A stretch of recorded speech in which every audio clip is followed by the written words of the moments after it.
The movie begins with a narration about a man named Damien, who seemingly has it all: wealth, success, power, and women. We then see Damien leaving a young, attractive woman after a one-night stand. When she wakes up, he tells her he has already ordered her breakfast and even left her a present for when she leaves. After that, Damien travels on a motorboat with his boss Fred to an important meeting. Damien works as an executive at the advertising agency Atlas, while Fred is the CEO. During the meeting for a campaign promoting Guinness Stout to women, one of the executives explains that they are reluctant to work with Atlas because the company lacks women in positions of power. Fred gets angry, believing they only brought them there to fire them. But Damien steps in and tells the executive that their information is outdated and claims that Atlas has just recently promoted an incredible female creative director, not for the optics, but because she was genuinely the best person for the job. He even says that feminism is not just a numbers game for Atlas. The executive is impressed by the response, and Damien successfully secures the deal. Fred is pleased with Damien's quick thinking, even though the promotion was entirely fabricated. Now, however, they actually have to promote a woman. Fred then reveals that he plans to retire the following year, and Damien is next in line to become the new CEO of Atlas. After that, Damien calls his assistant Ruby and tells her to find any woman they can promote in order to make his lie credible. She suggests Alex Fox, a hardworking single mother who has worked at Atlas for 20 years, but is constantly overlooked because she is a woman. Damien immediately agrees, even though he has no idea who Alex is, and Ruby was simply going through names alphabetically. We then meet Alex at the office, where another junior creative approaches her and asks if she can finish their work while they go out for happy hour. Although hurt by the interaction, Alex still agrees to help. Later, Ruby approaches Alex and tells her that Damien wants to see her the next day. Alex worries that something might be wrong, but Ruby assures her that it is actually very good news. Alex assumes she is finally getting a promotion because of the Guinness presentation she came up with. Ruby pretends and tells her that is exactly the reason. Alex hugs Ruby and starts crying because she finally feels proud and appreciated for her work. Damien then heads to his parents' house for his mother's birthday. Of course, Ruby is the one who bought the gift for his mother. The atmosphere at home is very traditional. His father sits watching TV with Damien's brother-in-law, while his mother and sister stay in the kitchen preparing food. Meanwhile, we see Alex at home with her child Charlie, talking about her new opportunity at work. Charlie tells her that her presentation was really good and asks if she is finally getting a new office. Alex says she has not earned that yet, but Charlie points out that she is always acting like she doesn't deserve things. Charlie tells her she needs to stand up for herself more. The next day, Alex tries talking to Damien while they are riding the escalator. But Damien has no idea who she is, so he mistakes the conversation for flirting, while Alex is genuinely trying to talk about work. A little later, Damien flirts with the elderly receptionist Felicity. On his way through the office, he also nearly runs over the cleaning lady Glinda, a small elderly woman. Then Ruby brings Alex into Damien's office so the two can properly meet. Damien had completely forgotten about her, but the second Alex walks in, he pretends that he personally handpicked her for the promotion. He congratulates her and tells her he will see her later at the morning creative meeting. At the meeting, Damien tells the team that Guinness wants to increase its female market share. Since Alex is the creative director, she should technically be the one leading the campaign. But the moment the creative meeting begins, Alex is constantly interrupted, ignored, and talked over, while the male staff, led by Damien, throw around sexist ideas for the campaign. Eventually, Damien pitches an idea that everyone in the room becomes excited about. Alex can immediately tell the idea is awful and deeply sexist, but she still forces herself to praise it. After the meeting, Alex overhears Damien talking to one of the junior creatives. Damien admits that Alex was only promoted because she is a woman and says that the guy will actually be the one running the campaign. Furious and humiliated, Alex finally stands up for herself, and the two quickly get into an argument. Damien tells her that he is not going anywhere and that maybe she should be the one to leave instead. The argument gets even worse when Damien starts claiming that it is actually harder to be a man in the workplace because nobody wants men in positions of power anymore. Completely disgusted by his attitude, Alex quits on the spot. As she storms out of the office, Damien follows after her, continuing to insult her and insisting that she should be grateful because he gave her an incredible opportunity. But while ranting about women in the workplace, Damien walks straight into a pole and knocks himself unconscious. When he awakens, Damien finds himself in a world similar to his own, except women are now the dominant gender and the social dynamics have completely reversed. Two female paramedics help him up and ask if he is on the pill, mentioning that some men struggle with the side effects. Before leaving, they tell him to take care of that pretty face. Damien is confused, but decides to head back to work. Damien confidently tries to walk into his office, but Ruby stops him and tells him it belongs to Alex. He laughs and tells her that Alex just quit, but moments later Alex walks in, wearing a sharp power suit, and asks him what he is doing in her office. Things get even stranger when Fred enters carrying coffee for Alex while wearing a cashmere sweater. Alex jokingly calls him her cashmere angel and tells him not to wear clothes like that around the office because it distracts her. Damien tells Fred she cannot speak to him that way, but Fred pulls him aside and asks if he is stressed about becoming the company's first male creative director. As Damien gets hysterical, Fred warns him to calm down before the women start calling him emotional and unstable. Damien snaps and insists that he is the CEO of the company, but Fred tells him that would probably surprise Felicity. Damien then looks into Fred's old office and sees Felicity running the company from behind the CEO desk, and even Glinda, the elderly cleaning lady, is now chairwoman of the board. Completely overwhelmed, Damien suffers a panic attack and runs out of the building. Outside, he tries to get a cab, but the female taxi driver calls him love and asks him to give her a smile. As he walks through the city, he notices that all the advertisements now feature men instead of women, and even the names of places have changed to things like Queen's Cross. When Damien returns home, he realizes his entire life is different there too. His apartment is much smaller, his fridge is filled with diet foods, and even the books have altered titles like Harry Potter and the Lady of the Ring. The Pope is now a woman, men are protesting in the streets with signs saying, "Our sperm, our choice," and Damien apparently owns a cat. Later that day, Damien visits his parents' house, only to find their household dynamics completely reversed as well. His mother and sister relax on the couch watching TV, while his father and brother-in-law cook in the kitchen. His father tries comforting Damien, but he breaks down. His father tells him he is giving too much of himself to his career and worries he will never find a wife. He says he just wants to see Damien's mother walk him down the aisle someday. Desperate to get his old life back, Damien returns to the pole he hit earlier and repeatedly smashes his head against it, hoping it will somehow send him back to his original world.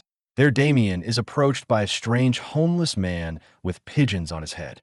The man explains that he was sent from Damien's world 9 years earlier and says other men have arrived here before eventually finding their way back. According to him, the only way Damien can return home is by reclaiming his position of power and becoming the CEO of Atlas. Hearing this, Damien confidently assumes getting back home will be easy. The next day, we see Alex living a completely different life than Damien. She lives in a large house, spends her mornings boxing, and watches a news report announcing that Saudi Arabia is finally allowing men to drive. Meanwhile, Damien returns to work convinced that climbing back to the top will be easy. He tries flirting with Felicity, assuming she already likes him, but instead he only embarrasses himself by interrupting a meeting between Felicity and Glinda. Neither of them are impressed, and Felicity can't remember his name. Things only get worse during the next creative meeting. Just like Alex experienced before, Damien is ignored while Alex leads the room in pitching sexist Guinness campaigns aimed at men. Damien tries arguing that, as a man, he understands better than they do, but Alex tells him to calm down. She warns him that if he keeps being this disruptive, he should not bother coming to the next meeting at all. Damien is left completely humiliated. Later that night, Alex and Felicity go out for drinks, where Alex complains about Damien and how hysterical he has been acting. After Felicity leaves, Alex stays behind at the bar and approaches two attractive younger men and offers to buy them drinks. At the same time, Damien goes to his sister for advice. She tells him that women will never take him seriously unless they are attracted to him. According to her, if he doesn't start putting effort into his appearance, he is going to end up just another lonely cat man. So Damien begs her to help him. The next day, he goes shopping with his sister and her husband. He buys new clothes, gets his body hair waxed, starts dieting, dyes his hair, and even shops for men's bras and sexy underwear. Although he decides to skip the penile filler for now. The following morning, Damien wakes up at 5 in the morning to begin an intense self-care routine. Wanting to stand out, he arrives at the office wearing a flamboyant red suit. At work, Alex notices the transformation immediately and admits she is impressed. She tells him it is nice to see him finally putting in some effort. After Damien walks away, Ruby asks Alex if she would ever sleep with him, but Alex says he is too old for her. Later, Damien waits outside Felicity's office. This time, he manages to attract her attention, even though she still can't remember his name. She then invites him and Alex to attend a meeting with the male CEO of Guinness. At the restaurant, the men order salads while Felicity and Alex order steaks and burgers. Felicity begins discussing the Guinness account, but the male CEO announces that Guinness has decided to move in a different direction. He explains that they are dropping Atlas because they need an agency with more experience marketing to men. Damien attempts to jump into the conversation and offer his perspective, but Alex interrupts him and turns the discussion back onto the CEO himself. She points out that he was not exactly anyone's first choice to run Guinness, and reminds him that the company recently faced multiple sexual harassment lawsuits. According to Alex, the company only made him CEO to improve its public image. She continues by saying that nobody respects him in the role. People constantly expect him to fail and criticize him no matter what he does, calling him either too emotional or too aggressive for the job. Alex tells him that being a male CEO is exhausting because nobody really listens to him and everyone keeps telling him to relax. He agrees with everything she is saying. Alex then tells him that he doesn't need to relax, he just needs to do his job. And when he drinks Guinness, that is when he gets to relax. The man sits there silently for a moment before finally admitting that he loves the pitch. Felicity is thrilled and grabs Damien's leg onto the table. After the meeting, Felicity approaches Damien and tells him she was very impressed by what he had to say, even though he technically said nothing. She tells him he has a bright future ahead of him and suggests they discuss it further later that evening at her house. Damien feels conflicted about sleeping his way to the top, but eventually decides to go through with it in hopes of becoming CEO and getting back to his own world. Before meeting Felicity, he even gets a penile filler to improve his appearance. Later that night, Damien arrives at Felicity's house, where she greets him wearing a bathrobe and quickly makes her intentions clear. He reluctantly goes along with everything, even dressing up as a cowboy and dancing for her. But Felicity gets so excited, she suddenly dies. Damien is left disappointed because this was his best chance at becoming the CEO. At Felicity's funeral, Fred tells Damien that Glenda is hosting a weekend gathering at her country house to choose the company's next CEO, with Alex being the obvious favorite for the position. Damien was not invited, but he decides to go anyway and do whatever it takes to get the job. When he arrives at Glenda's estate, he manages to sneak inside by convincing the butler to let him in. Later, Damien runs into Alex while they are both heading to the dining hall. Alex tells him that the entire weekend is just a formality because she has been groomed for the CEO role for years and Glenda already loves her. In her mind, the position is practically guaranteed, but Damien remains convinced that he can still win the job for himself. During the evening, Damien manages to impress Glenda by playing the piano. Afterward, he joins her and Alex for drinks, and Glenda tells Alex that being CEO requires stamina. She says that Felicity could always keep up with her drinking.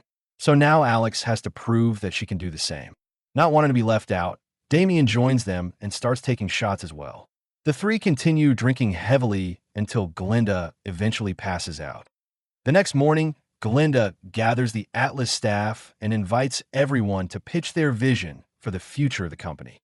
Damien gives a presentation focused on the need for change, which leaves Glenda impressed. However, the meeting is interrupted when Alex gets a call from Charlie, who chipped a tooth. Seeing an opportunity to get Alex out of the way, Damien offers to arrange an appointment with his sister, who is a successful dentist. Alex agrees, but insists that Damien come with her. During the drive, the two argue over who deserves the CEO position more, but also get to know each other a bit more. At the same time, Alex keeps getting non-stop calls from her ex, which only irritates her more. She bitterly jokes that they had the most stereotypical relationship imaginable. He was a gorgeous male model who baby-trapped her by not taking his pill. Eventually, Damien's sister fixes Charlie's tooth, and Alex genuinely thanks Damien. Although both Damien and Alex claim they are heading home afterward, they secretly return to Glinda's house instead, only to discover they both had the exact same idea. They argue first, but then end up sleeping together. The next morning, Damien wakes up to find Alex, ready to sneak out, much like he used to do. While they're talking, Alex gets a call informing her that she has officially been named the new CEO of Atlas. Damien is frustrated that Alex did not even pitch in front of the board, while they all loved his presentation. Yet Alex is the one promoted.